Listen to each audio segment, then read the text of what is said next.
Bonjour, je suis Daniel Geneste et j'habite à 500 mètres d'ici, donc je suis un proche voisin de cette chapelle, cette ancienne chapelle de Chastres, Notre-Dame de Chastres.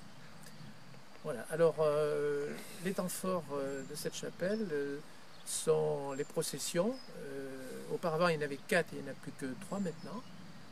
C'est Pâques, lundi de Pâques, c'est Pentecôte, le 15 août et le 8 septembre, donc la 4e qui a été supprimée par manque de prêtres, je pense. Alors moi, étant à côté, hein, je viens depuis très longtemps, régulièrement, quand je peux, et j'aime bien assister à ces processions.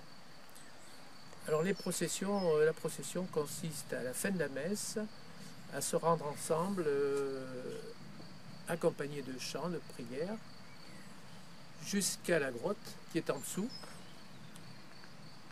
On fait un temps d'arrêt avec les prières au-dessous, et puis on remonte et ce pèlerinage clôt vraiment la messe. Il n'est pas rare que l'évêque vienne assister aussi à ces offices. L'origine des pèlerins qui viennent ici ou des fidèles qui viennent ici à la grotte, vous la connaissez? Est-ce qu'ils viennent de Bar ou d'au-delà?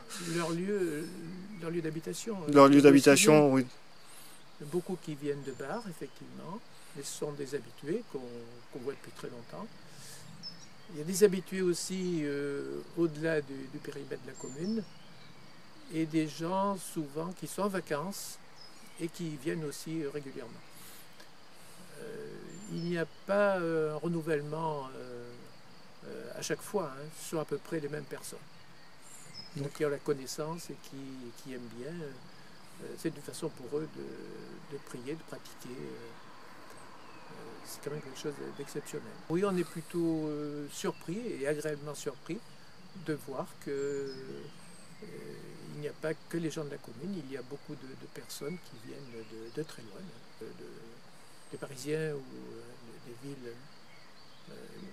Et puis si on regarde bien les périodes, ce sont des dates où on est en vacances. Mais ils ont des attaches, en Corrèze ou pas très loin, ou sur la commune.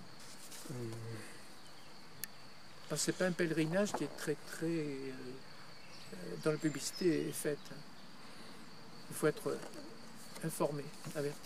Il y a 60 ans auparavant, il y avait même plus de monde.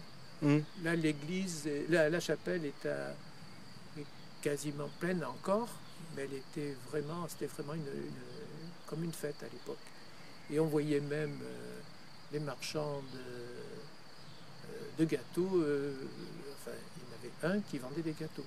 Et on buvait un petit coup de vin blanc même, c'était convivial. Alors ce point de convivialité est un petit peu revenu. Et les responsables de l'association de la chapelle, oui, nous proposent une petite collation. Donc c'est à ce moment-là qu'il y a une petite rencontre entre les personnes. Parce qu'il y a un aspect historique. Et on sait que sur la commune de Bar est riche en histoire, hein, qui remonte de très loin jusqu'aux Romains. Et il y a toujours ce mystère qui existe sur le fait que c'est une très vieille chapelle. Hein. On a des éléments qui sont là et on le sait, qui remontent quand même elle a été reconstruite en 1815. Et en 1877, elle a été aussi rebâtie. Et elle est toujours entretenue. Et dans l'état actuel, c'est la commune qui s'en occupe. Je pense que ce pèlerinage va perdurer, puisqu'on voit des jeunes qui viennent. Ah oui. Et puis, on va dire, c'est familial aussi.